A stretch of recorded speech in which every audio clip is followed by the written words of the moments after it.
Barons of Hell jsou jedni z nejmocnějších démonických tvorů, na které narazíte ve všech klasických hrách Doom. Dvojice baronů, interně označována společností id Software jako Bruiser Brothers, začíná jako bossové na konci Knee Deep in the Dead, prvního dílu hry Doom. Ve druhé hře se baroni poprvé objevují jako regulérní nepřátelé. 3 úrovně po představení jejich slabšího bratrance, Hell Knighta. Původní příručka k Doomu je zpočátku popisovala následně. Těžcí jako sklápěčka a téměř stejně velcí. Tito Goliáši jsou nejhorší věci na 2 nohách od doby Tyrannosaura Rexe. Ve druhé hře byl tento popis uveden u nově představeného Hell Knighta, zatímco popis Barons of Hell byl aktualizován, aby hráče upozornil na podobného, ale hrozivějšího nepřítele.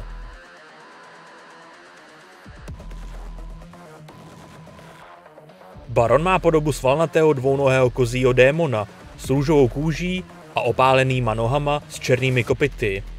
Jeho ruce jsou pokryty mírným, nazelenalým nádechem, který je však výraznější, když vypouští zelené, ohnivé koule.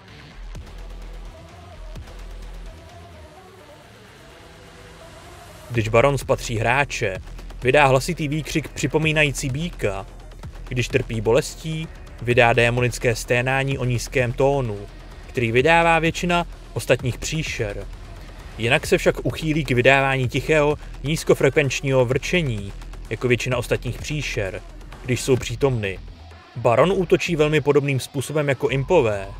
Na dálku vrhá zelené ohnivé koule připomínající plazmu, které se nepřetržitě pohybují po přímce, dokud nezasáhnou svůj cíl, předmět nebo zeď. Nablízko se uchýlí k drápání svých protivníků. Baroni jsou nejodolnější ze všech tvorů v obou hrách. Překonávají je pouze Cyber Demon a Spider Demon. Po zabití vydá Baron vysoký bublavý zvuk, když se jeho tělo rozdělí na 2 poloviny, přičemž horní polovina těla spadne na zem hned za spodní polovinou těla a odhalí velké množství zelené krve a střev.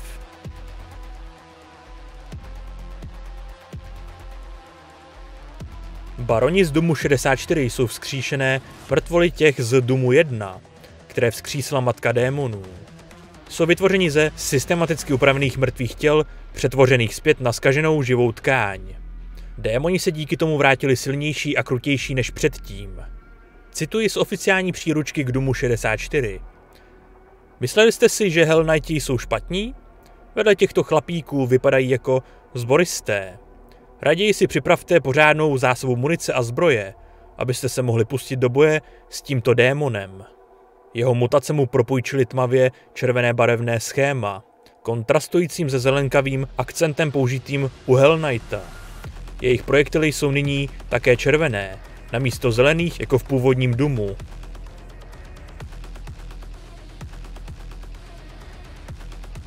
Existují 3 varianty, které jsou označeny barvou. Ogr, zelený trup, červené ruce, hnědé nohy. Hell Knight, hnědý trup, hnědé ruce, růžové nohy. Baron, také známý jako Baron of Hell, růžový trup, oranžové ruce, hnědé nohy. Stejně jako v originále není Hell Knight tak silný jako Baron, ačkoliv oba jsou silnější než nová zlobří varianta. Tato třída nestvůr je obzvláště slabá proti útokům z brokovnice. Baron of Hell nebo jen Baron je nejvyšší formou třídy nestvůr Baron v Doom RPG. Poprvé se objevují v sektoru 7. Jeden se objeví za supertajnými dveřmi v sektoru 6. Baroni, všichni příslušníci této třídy, jsou slabší na broky.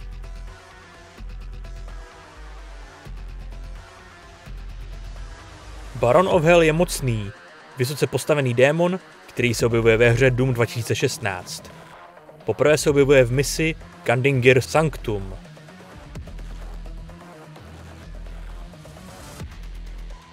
Zpráva UAC I2CN 5KMB. Baron of Hell je nejvyšším démonem řádu Hell Knightů. Peklo opouští jen zřídka a žádný baron dosud nebyl zajat při žádné z operací na svázání. Podrobnosti o jejich chování a fyziologii jsou proto omezené.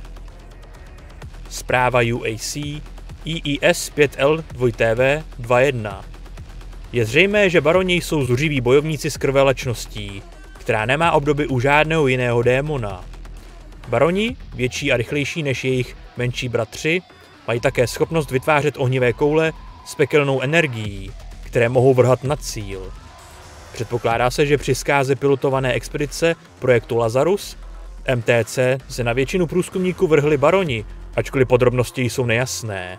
Tabulky, získané z Velké stepy při automatizovaném průzkumu UAC v roce 2143, naznačují, že baroni jsou současnou královskou gardou neznámého temného pána 4. věku. Přestože povaha této entity není známá, je třeba předpokládat, že tím, jak výrazně vzrostla moc královské gardy, vzrostla i moc jejího pána.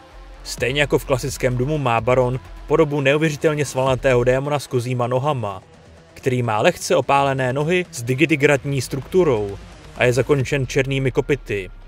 Má červenou horní část těla s podobnou stavbou jako Hell Knight z Doomu 3. Ramena a hruď barona pokrývá kůže podobná deskám a mají silnou robustní lebku z rohy, které se stáčejí dovnitř.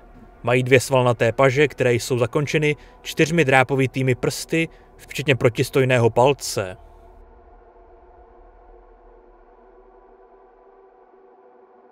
Baron of Hell je hrozivý protivník, který používá podobné útoky jako Hell Knight, jen pomalejší, ale silnější.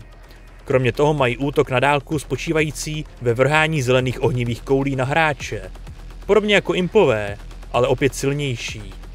Když se přiblíží, rozdrtí hráče svýma rukama. Pokud hráče zabije baron, utrhne mu nohy a poté mu rukou rozdrtí hlavu.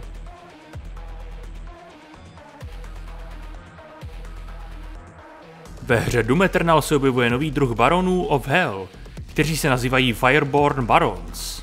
Přestože se podle kodexu jedná o jinou rasu, jsou v zásadě totožní s barony z roku 2016, ale mají pozměněné barevné schéma a také jsou silnější. Jsou schopni přežít jeden výstřel BFG a mají agresivnější umělou inteligenci, takže je těžší je zničit. Mají také téměř dvojnásobné zdraví a velikost než baroni z roku 2016. V datadisku The Ancient Gods Part 2 byla představena varianta barona s názvem Armored Baron.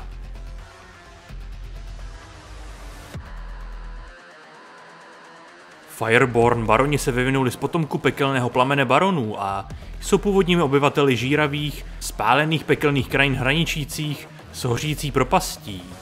Tyto sirné pekelné pláně, krajina svalnatých věží, vykutaných z nerozbitného černého kamene, kalená burácejícími vlnami magmatického přílivu, odedávna slouží jako vyhnanství, místo exodu, k němuž jsou zatracenci odsouzeni jako ke svému poslednímu cíli. V tomto prostředí se vyvinuli ohniví baroni, kteří se živí zbytky zatracených. Pěstují si obsidiánové pláště a časem se prosytí samotnou zápalnou hmotou pekla.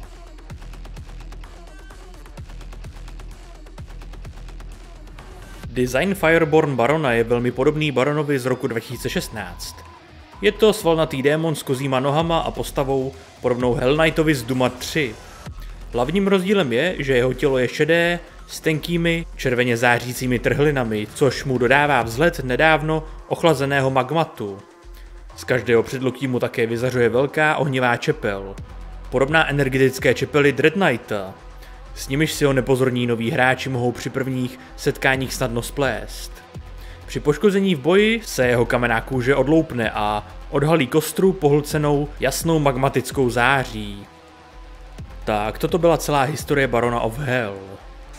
Jinak díky moc za sledování, díky moc za vaši podporu tohoto kanálu, ať už v podobě lajku, dislajku, odběru se zvonkem, komentáře, sdílení či finanční podpory na Patreonu, YouTube členství, donatu nebo super díky. Vpravo nahoře máte kartu k playlistu, ve které se nachází videa z celé této série. V popisku pod videem máte odkazy na mé sociální sítě, kam denně dávám info, kdy, v kolik a jaká videa vyjdou, nebo jaké streamy a další zajímavé informace. Ještě jednou díky moc za vaši pozornost, uvidíme se u dalších videí nebo livestreamů a do té doby dělejte to, co vás baví, bez ohledu na to, co vám kdo říká teď už.